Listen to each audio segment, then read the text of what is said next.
From the Denver Broncos Media Center, welcome to Broncos Country Tonight. Welcome to Broncos Country Tonight. Free agency right around the corner. The Broncos are going to be looking to upgrade several of their positions, specifically on the offensive line, potentially on the defensive line as well. Maybe even looking at running back, Ben. So as we do a little bit of a primer heading into free agency, which is basically starting on Monday, you got the legal tampering period beginning, leading to the league year starting on Wednesday, and then, of course, it's off to the races for all of it. Where are the Broncos going to start?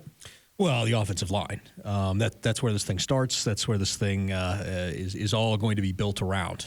You've got to repair that offensive line in an effort to do anything in this league. We saw how bad the offense was last year. We saw how much they struggled without getting proper protection last year. If you look at the metrics, most of them say the Broncos are the bottom third of the league. There are a few that have some weird numbers on it. But if you watched it, you saw that the Broncos were not good on the offensive line. That's a hallmark of a Sean Payton team. Sean Payton starts with the offensive line, and then he goes to the defensive line. So I say that this is going to be a trench draft, a trench free agency, and it kind of appears that way. If you're letting Draymond walk, you're probably saying, okay, we can replace that productivity for cheaper. Maybe we bring one of Vance Joseph guys, Zach Allen, in, and still have some money left over to get some depth going there on the offensive side. There's options. Mike McGlinchey, Caleb Aguirre over at the center position, Ethan Pacic. You've got options over here. So I think right tackle, center, and then that defensive line is probably what you're looking at. And, if there's a running back out there, who knows? Yeah, and the Broncos are, despite the fact, and we talked a little bit about this, despite the fact that they're right around $12 million in cap space, there are several moves they can make to add more cap space and understanding about where the team is at, where they're headed. I sort of feel like for the Broncos right now, you're going to have to prioritize some spots, right? And that means you're going to have maybe some deficiencies, right? You can't really fix everything all at once. But you and I have a similar approach to free agency for the most part, is really you're just trying to fill holes in free agency. You're going to be drafting for what you hope are upside starters down the road in the NFL draft. Well, you never want to be drafting for need. I mean, you do draft best position at need, but you don't want to be pigeonholed into drafting for need, because if you do, everybody can figure out what you're doing and get ahead of you and get your guy if they covet them too. So it's less a problem for the Broncos this year, as you have 2 third-rounders and nothing in the first and second round. But as a rule of thumb, you don't want to be going into the draft hoping you can solve a problem, because at that point, if you don't, then you're really in trouble. You want to go out in free agency and say, okay, we've got this, and this problem that we have to get resolved. Let's resolve those and then hope we can do better through the draft, or hope we can do better once we get everybody in here. And, of course, another position, we talked about the trenches, running back, you're going to have to address. And I think that a lot of that expectation, we heard from George Payton at the NFL Combine saying that there's hope that Javonte Williams will be ready to go at the start of the season. But I still think you have to have a little bit of a hedge there. Yeah, I do. But I think they're going to be okay on that. I mean, Javonte will be back at some point. We do think it's going to be longer than anticipated. People keep talking about the start of the season. We don't think that's realistic at this point. But they do have other running backs on the roster. Chase Edmonds, somebody they can negotiate with because they've got him for no guaranteed money, so they've got him over a barrel. Latavius Murray figures to be back in this offense. You do have Tyler Beatty and Davida Zigbo as kind of emergency options. And Beatty looked all right in very limited action last year. So, that might be something as well. And he can catch out of the backfield. So that provides you with something that Sean Payton likes. I think you go to free agency and you look for kind of the second, maybe third wave of running backs. You're not paying for your Saquon Barkleys, who's getting franchise tagged anyway, or those kind of guys. But as you watch and look for running backs who may have lost slightly a step but are great in pass pro, can catch a ball out of the backfield, and find those guys second, third wave of free agency and not have to spend as much, that might be the way you go. If you look at what the Broncos did with Melvin Gordon and bringing him back, they gambled on it after third wave of free agency and got him super cheap. Now, in the end, it didn't pan out, but that's the right idea in terms of what it is that you need to do. And there are going to be running backs out here you can do that with, like David Montgomery or maybe Kareem Hunt. Well, another example of a guy they did that with is Alex Singleton, who they, at this point, have said multiple times that they'd like to try to bring back. They only had him here on a 1-year deal, but his impact on special teams and on defense was tremendous. Mm-hmm. So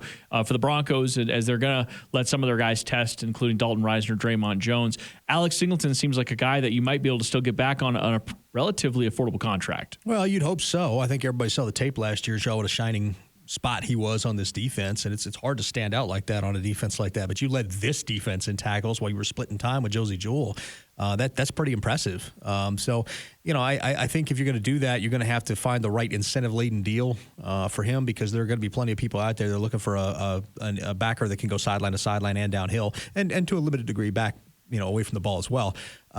You do have Jonas Griffith waiting in the wings. That was somebody you counted on heavily last year, and then he got hurt early on and then just kind of got lost in the shuffle. It'd be interesting to see what Vance Joseph thinks of Jonas Griffith, even though he's very highly thought of within the organization, and whether or not he can kind of fill in that role as well. All right, last couple of spots here. Ronald Darby under contract, but he could become a cap casualty, or they could look for a restructure. But you already have Pat Surtain, Damari Mathis. They both look good. K'Wan Williams is here.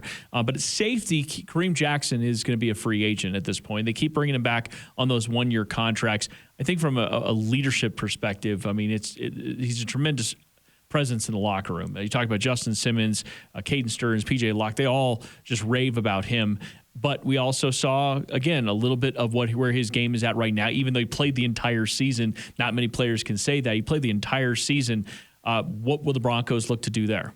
Well, I think if you were still playing too high as a base, I think you would be more apt to look to bring him back. But in the setup, in the situation that you're going to be in, I think it's going to be tough. You're going to be single high. You're going to be running a lot of cover zero, and that puts Kareem Jackson in man, and that's really not with no help, and that really is not something I think that you're looking to do. I think they like P.J. Locke a lot. I think they like Caden Stearns a lot. He's got to recover from that hip issue, but I think they like both those guys, and I think Locke makes a perfect kind of robber safety. And then you have some additional packages where you can bring Caden Stearns and use him as a dime backer. And I think both those guys can get in the rotation, similar to the way that Will Parks kind of moved around a lot and got on the field when he was here with Vance Joseph was here.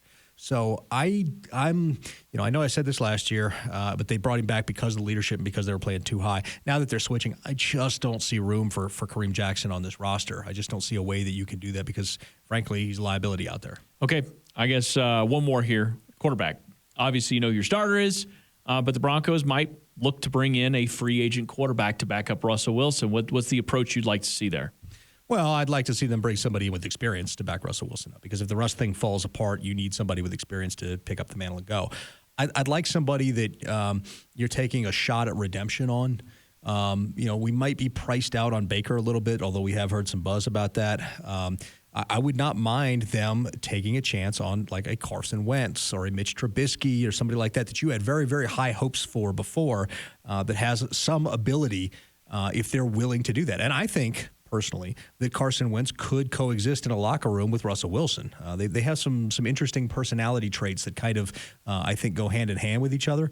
I'd love to see him take a chance on that. If you can get him on a low-cost, hey, we're going to rehabilitate you deal, and if Russ doesn't work, you got a shot at being QB1, I think you have to take it. And so I really wouldn't mind seeing any of those kind of guys. Well, plus, I mean, that's one of the reasons why you have Sean Payton here in the first place, right, is his ability to develop and get the best out of players. Mm-hmm. And what he has done, even with quarterbacks like Taysom Hill, who's more of a tight end, the fact that he can make him help him win games in the NFL says a lot. Helped rehabilitate Jameis Winston. Teddy Bridgewater was there for a little while. So he's got a long list of quarterbacks not named Drew Brees that he's worked with. Mm-hmm. And so I'm kind of with you on that. I think I'd love to see maybe a little bit of investment there in the draft, but I also understand simultaneously you got 5 picks to play with, and you probably need to draft some depth, at least some guys that might have to spot start if you have injuries.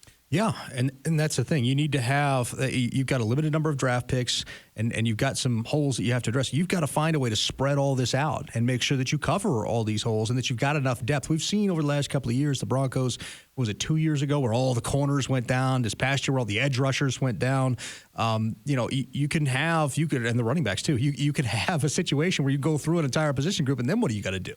So you've got to make sure that you've got enough depth all the way around. All right. For our free agency primer, Benjamin Allbright. I'm Ryan Edwards. Thanks for watching Broncos Country Tonight.